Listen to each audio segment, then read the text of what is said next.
Kanchan Outlook। Satnam Shri Waheguru ji. Comment section ਦੇ ਵਿੱਚ Waheguru type ਕਰਕੇ ਫਤਿਹ ਕਬੂਲ ਕਰੋ ਜੀ। ਵਾਹਿਗੁਰੂ ਜੀ ਕਾ ਖਾਲਸਾ, ਵਾਹਿਗੁਰੂ ਜੀ ਕੀ ਫਤਿਹ। ਤੁਸੀਂ ਆਪਣੇ ਸੁਝਾਅ ਅਤੇ ਸਵਾਲ ਵੀ ਕਮੈਂਟ ਕਰ ਸਕਦੇ ਹੋ। ਤੁਹਾਡੇ ਸੁਝਾਵਾਂ ਦੇ ਉੱਤੇ ਕੰਮ ਕਰਨ ਦੀ ਅਤੇ ਤੁਹਾਡੇ ਸਵਾਲਾਂ ਦੇ ਛੇਤੀ ਤੋਂ ਛੇਤੀ ਜਵਾਬ ਦੇਣ ਦੀ ਪੂਰੀ ਕੋਸ਼ਿਸ਼ ਕੀਤੀ ਜਾਏਗੀ। ਹੁਣ ਸ੍ਰੀ ਗੁਰੂ ਗ੍ਰੰਥ ਸਾਹਿਬ ਜੀ ਦੇ 133ਵੇਂ ਅੰਗ ਦੀ ਵਿਆਖਿਆ ਕਰਦੇ ਹਾਂ ਜੀ।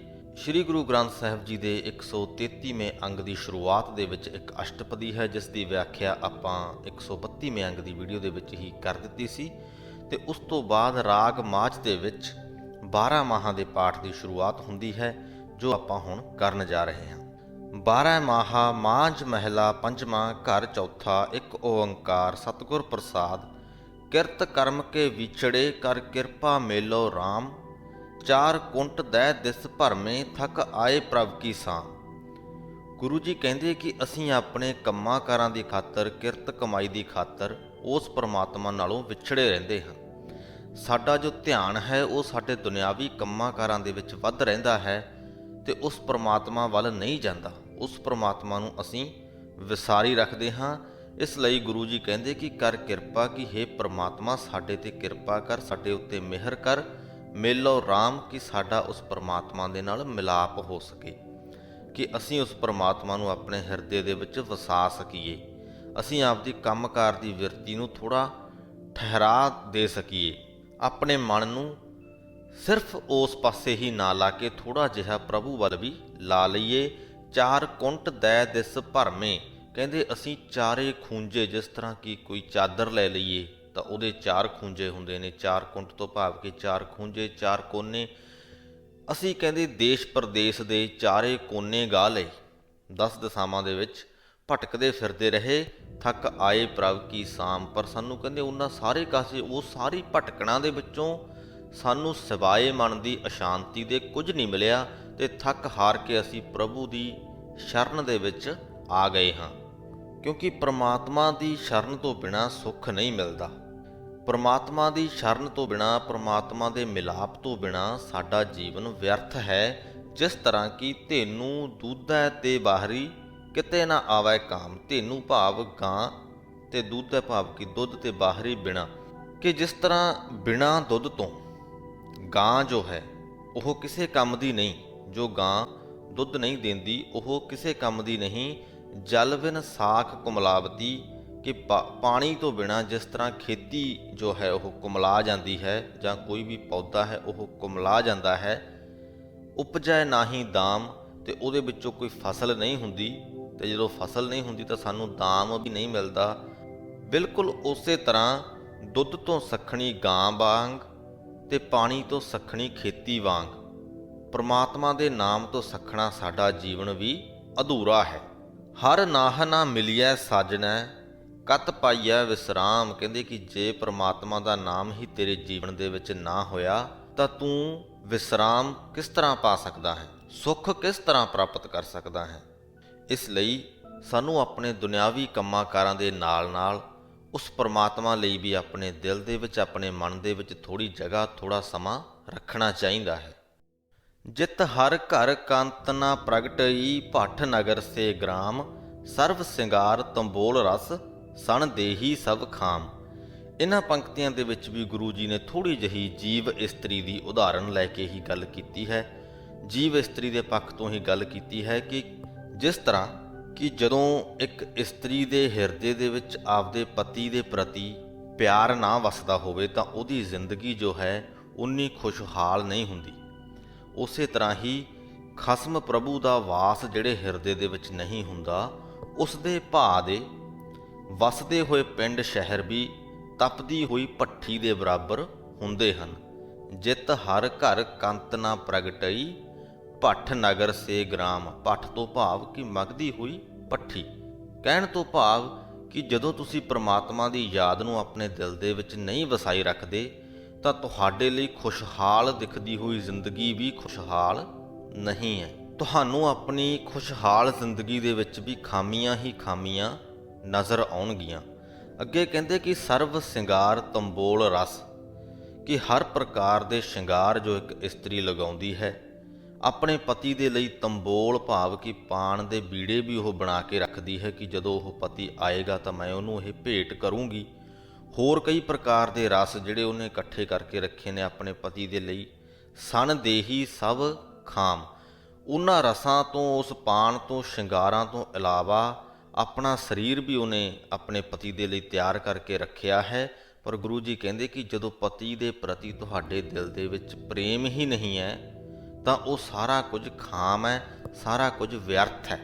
ਜੀਵ ਇਸਤਰੀ ਦੀ ਤੇ ਇੱਥੇ ਇੱਕ ਉਦਾਹਰਣ ਲਈ ਗਈ ਹੈ ਤੇ ਅਸੀਂ ਇਹਦੇ ਤੋਂ ਕੀ ਸਿੱਖਣਾ ਹੈ ਕਿ ਜਿੰਨਾ ਚਿਰ ਸਾਡੇ ਦਿਲ ਦੇ ਵਿੱਚ ਉਸ ਪਰਮਾਤਮਾ ਦੇ ਪ੍ਰਤੀ ਪਿਆਰ ਨਹੀਂ ਹੈ, ਉਸ ਪਰਮਾਤਮਾ ਦੇ ਪ੍ਰਤੀ ਉਹ ਲਗਾਵ ਨਹੀਂ ਹੈ, ਉਹਨੂੰ ਅਸੀਂ ਸਹੀ ਤਰੀਕੇ ਦੇ ਨਾਲ ਸਮਝਦੇ ਨਹੀਂ, ਉਨਾ ਚਿਰ ਸਾਡੇ ਕੀਤੇ ਹੋਏ ਧਾਰਮਿਕ ਕਰਮਕਾਂਡ ਉਸ ਪਰਮਾਤਮਾ ਨੂੰ ਖੁਸ਼ ਕਰਨ ਦੇ ਲਈ ਉਹ ਸਾਰੇ ਵਿਅਰਥ ਨੇ।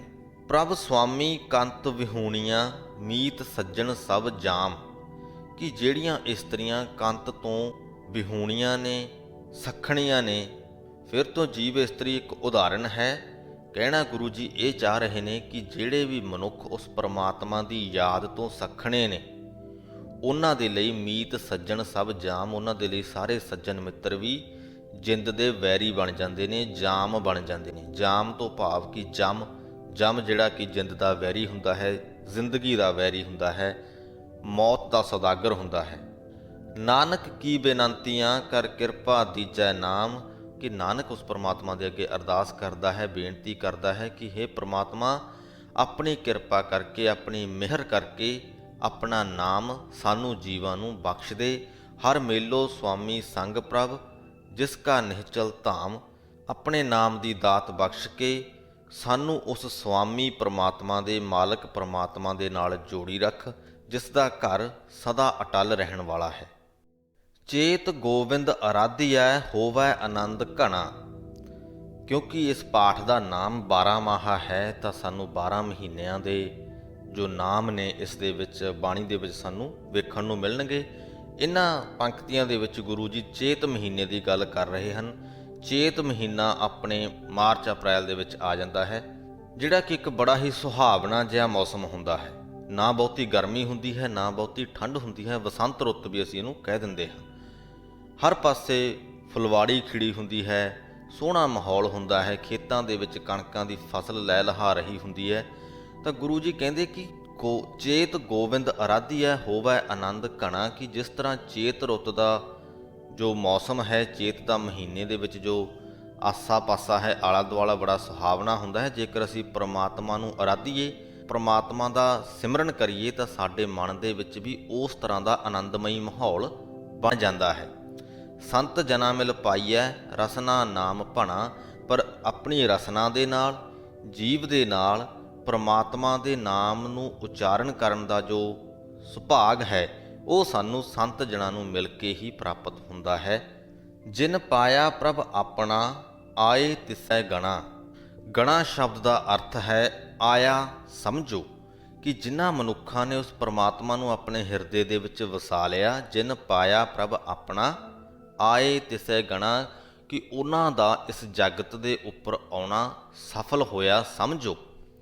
ਕਿਉਂਕਿ ਇੱਕ ਖਿਨ ਤਿਸ ਬਿਨ ਜੀਵਣਾ ਵਿਰਥਾ ਜਨਮ ਜਣਾ, ਕਿ ਇੱਕ ਪਲ ਲਈ ਵੀ ਜੇਕਰ ਅਸੀਂ ਪਰਮਾਤਮਾ ਨੂੰ ਆਪਣੇ ਮਨ ਦੇ ਵਿੱਚੋਂ ਭੁਲਾਉਂਦੇ ਹਾਂ ਤਾਂ ਉਹ ਪਲ ਸਾਡੀ ਜ਼ਿੰਦਗੀ ਦਾ ਵਿਰਥਾ ਜਾਣੋ। ਜਲ ਥਲ ਮਹੀਲ ਪੂਰਿਆ ਰਵਿਆ ਵਿੱਚ ਬਣਾ, ਕਿ ਉਹ ਪਰਮਾਤਮਾ ਜਿਹੜਾ ਜਲ ਦੇ ਵਿੱਚ, ਧਰਤੀ ਦੇ ਉੱਪਰ, ਅਸਮਾਨ ਦੇ ਵਿੱਚ ਤੇ ਜੰਗਲਾਂ ਦੇ ਵਿੱਚ ਹਰ ਕਿਤੇ ਰਵਿਆ ਹੋਇਆ ਹੈ, ਪੂਰੀ ਤਰ੍ਹਾਂ ਦੇ ਨਾਲ ਮੌਜੂਦ ਹੈ, ਵਿਆਪਕ ਹੈ। ਉਸ ਪਰਮਾਤਮਾ ਨੂੰ ਸਾਨੂੰ ਸਦਾ ਆਪਣੇ ਹਿਰਦੇ ਦੇ ਵਿੱਚ ਵਸਾ ਕੇ ਰੱਖਣਾ ਚਾਹੀਦਾ ਹੈ। ਸੋ ਪ੍ਰਭ ਚਿਤਨਾ ਆਵਈ ਕਿਤੜਾ ਦੁੱਖ ਗਣਾ, ਕਹਿੰਦੇ ਜੇਕਰ ਅਸੀਂ ਉਸ ਪਰਮਾਤਮਾ ਨੂੰ ਚੇਤੇ ਦੇ ਵਿੱਚ ਨਾ ਰੱਖੀਏ ਤਾਂ ਅਸੀਂ ਕਿੰਨਾ ਦੁੱਖ ਸਹਿੰਦੇ ਹਾਂ ਉਸ ਨੂੰ ਗਿਣਿਆ ਵੀ ਨਹੀਂ ਜਾ ਸਕਦਾ। ਤੇ ਜਿਨੀ ਰਾਵਿਆ ਸੋ ਪ੍ਰਭ ਤਿੰਨਾ ਭਾਗ ਮਣਾ, ਕਿ ਜਿਹੜੇ ਉਸ ਪਰਮਾਤਮਾ ਨੂੰ ਆਪਣੇ ਮਨ ਦੇ ਵਿੱਚ ਵਸਾ ਕੇ ਰੱਖਦੇ ਨੇ, ਉਹਦਾ ਸਿਮਰਨ ਕਰਦੇ ਨੇ, ਉਹਨਾਂ ਦੇ ਭਾਗ ਮਣਾ ਮੂੰਹੀ ਖੁੱਲ੍ਹ ਜਾਂਦੇ ਨੇ। ਹਰ ਦਰਸ਼ਨ ਕਉ ਮਨ ਲੋਚਦਾ ਨਾਨਕ ਪਿਆਸ ਮਨਾ, ਚੇਤ ਮਿਲਾਏ ਸੋ ਪ੍ਰਭੂ ਤਿਸ ਕੈ ਪਾਏ ਲਗਾ। ਗੁਰੂ ਜੀ ਕਹਿੰਦੇ ਕਿ ਨਾਨਕ ਦਾ ਮਨ ਵੀ ਉਸ ਪ੍ਰਮਾਤਮਾ ਦੇ ਦਰਸ਼ਨ ਦੀ ਤਾਂਘ ਦੇ ਵਿੱਚ ਰਹਿੰਦਾ ਹੈ, ਉਸ ਪ੍ਰਮਾਤਮਾ ਦੇ ਦੀਦਾਰ ਦੀ ਪਿਆਸ ਦੇ ਵਿੱਚ ਰਹਿੰਦਾ ਹੈ। ਤੇ ਜਿਹੜਾ ਮਨੁੱਖ ਮੈਨੂੰ ਚੇਤ ਦੇ ਮਹੀਨੇ ਦੇ ਵਿੱਚ ਉਸ ਪ੍ਰਮਾਤਮਾ ਨਾਲ ਮਿਲਾਪ ਕਰਵਾ ਦੇਵੇ, ਮੈਂ ਉਸ ਦੇ ਚਰਨੀ ਲੱਗਦਾ ਹਾਂ। ਚੇਤ ਮਿਲਾਏ ਸੋ ਪ੍ਰਭੂ ਤਿਸ ਕੈ ਪਾਏ ਲਗਾ। ਚੇਤ ਤੋਂ ਬਾਅਦ ਵਿਸਾਖ ਦਾ ਮਹੀਨਾ ਆਉਂਦਾ ਹੈ, ਜਿਹੜਾ ਕਿ ਹੁਣ ਚੱਲ ਰਿਹਾ ਹੈ। ਸੋ ਗੁਰੂ ਜੀ ਕਹਿੰਦੇ ਕਿ ਵਿਸਾਖ ਧੀਰਨ ਕਿਉ ਵਾਢੀਆਂ ਜਿਨ੍ਹਾਂ ਪ੍ਰੇਮ ਵਿਸ਼ੋ। ਜਿਸ ਤਰ੍ਹਾਂ ਕਿ ਜੋ ਵਿਸਾਖ ਦਾ ਮਹੀਨਾ ਹੈ ਉਹ ਬੜਾ ਹੀ ਖੁਸ਼ਹਾਲੀ ਵਾਲਾ ਮਹੀਨਾ ਹੁੰਦਾ ਹੈ। ਕਣਕ ਦੀ ਫਸਲ ਕੱਟ ਕੇ ਘਰੋਂ ਘਰੀ ਆਉਂਦੀ ਹੈ, ਖੁਸ਼ੀਆਂ ਦਾ ਮਾਹੌਲ ਹੁੰਦਾ ਹੈ। ਵਿਸਾਖੀ ਦਾ ਦਿਹਾੜਾ ਵੀ ਮਨਾਇਆ ਜਾਂਦਾ ਹੈ ਕਣਕ ਦੀ ਫਸਲ ਦੇ ਪੱਕਣ ਦੀ ਖੁਸ਼ੀ ਦੇ ਵਿੱਚ। ਹਰ ਪਾਸੇ ਖੁਸ਼ੀ ਦਾ ਮਾਹੌਲ ਹੁੰਦਾ ਹੈ। ਇਹ ਜੋ ਸਮਾਂ ਹੈ ਹਰ ਇਸਤਰੀ ਤੇ ਹਰ ਮਰਦ ਦੇ ਲਈ ਬੜਾ ਰੀਝਾਂ ਵਾਲਾ ਸਮਾਂ ਹੁੰਦਾ ਹੈ। ਪਰ ਗੁਰੂ ਜੀ ਕਹਿੰਦੇ ਕਿ ਵਿਸਾਖ ਧੀਰਨ ਕਿਉ ਵਾਢੀਆਂ ਜਿਨ੍ਹਾਂ ਪ੍ਰੇਮ ਵਿਸ਼ੋ। ਕਹਿੰਦੇ ਵਿਸਾਖ ਦੇ ਮਹੀਨੇ ਦੇ ਵਿੱਚ ਉਹਨਾਂ ਇਸਤਰੀਆਂ ਦਾ ਦਿਲ ਕਿਵੇਂ ਖਲੋਵੇ ਜੋ ਆਪਣੇ ਪਤੀ ਤੋਂ ਵਿਛੜੀਆਂ ਹੋਈਆਂ ਹਨ, ਜਿਨ੍ਹਾਂ ਦੇ ਅੰਦਰ ਪਿਆਰ ਦੇ ਪ੍ਰਗਟਾਵੇ ਦੀ ਅਨਹੋਂਦ ਹੈ। ਜਿਨ੍ਹਾਂ ਪ੍ਰੇਮ ਵਿਸ਼ੋ, ਵਿਸ਼ੋ ਤੋਂ ਭਾਵ ਕਿ ਪ੍ਰੇਮ ਦੀ ਅਨਹੋਂਦ, ਕਿ ਉਹਨਾਂ ਦੇ ਅੰਦਰ ਪ੍ਰੇਮ ਤਾਂ ਹੈ ਪਰ ਪਤੀ ਦੀ ਗੈਰ ਮੌਜੂਦਗੀ ਦੇ ਵਿੱਚ ਉਹ ਆਪਣਾ ਪ੍ਰੇਮ ਕਿਸ ਤੇ ਨਿਸ਼ਾਵਰ ਕਰਨ, ਉਸ ਪ੍ਰੇਮ ਦਾ ਪ੍ਰਗਟਾਵਾ ਕਿਵੇਂ ਕਰਨ। ਫਿਰ ਤੋਂ ਜੀਵ ਇਸਤਰੀ ਦੀ ਉਦਾਹਰਣ ਹੈ। ਗੱਲ ਸਾਡੇ ਹਰ ਮਨੁੱਖ ਦੀ ਹੋ ਰਹੀ ਹੈ, ਹਰ ਇਨਸਾਨ ਦੀ ਹੋ ਰਹੀ ਹੈ ਕਿ ਸਾਡੇ ਅੰਦਰ ਪ੍ਰੇਮ ਤਾਂ ਹੈ ਪਰ ਉਸ ਪਰਮਾਤਮਾ ਦੀ ਯਾਦ ਨਹੀਂ ਹੈ, ਉਸ ਖਸਮ ਪ੍ਰਭੂ ਦੀ ਹੋਂਦ ਸਾਡੀ ਜ਼ਿੰਦਗੀ ਦੇ ਵਿੱਚ ਨਹੀਂ ਹੈ। ਇਸ ਕਰਕੇ ਅਸੀਂ ਆਪਣਾ ਉਹ ਪ੍ਰੇਮ ਕਾਹਦੇ ਤੇ ਨਿਸ਼ਾਵਰ ਕਰਦੇ ਹਾਂ? ਹਰ ਸਾਜਨ ਪੁਰਖ ਵਿਸਾਰ ਕੈ ਲੱਗੀ ਮਾਇਆ ਧੋ। ਅਸੀਂ ਆਪਣਾ ਉਹ ਪ੍ਰੇਮ ਜੋ ਹੈ ਮਾਇਆ ਦੇ ਉੱਪਰ ਨਿਸ਼ਾਵਰ ਕਰਦੇ ਹਾਂ।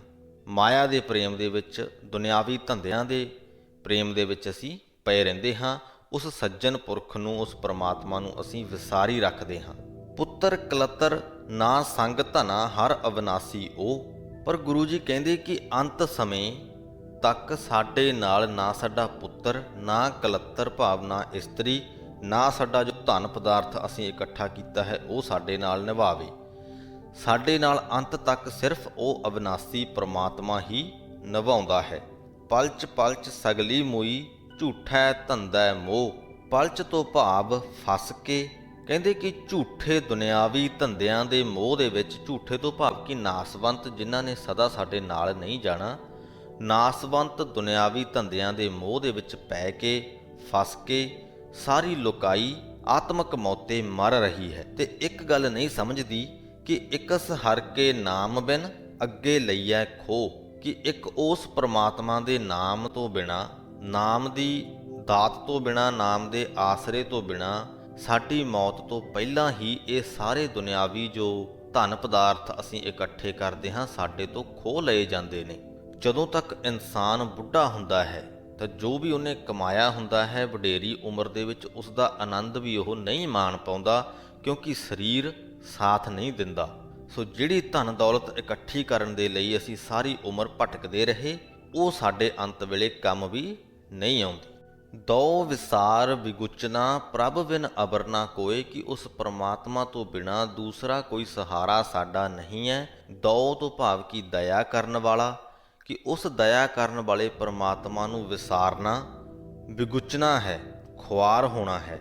ਪ੍ਰੀਤਮ ਚਰਨੀ ਜੋ ਲੱਗੇ ਤਿਨ ਕੀ ਨਿਰਮਲ ਸੋਏ।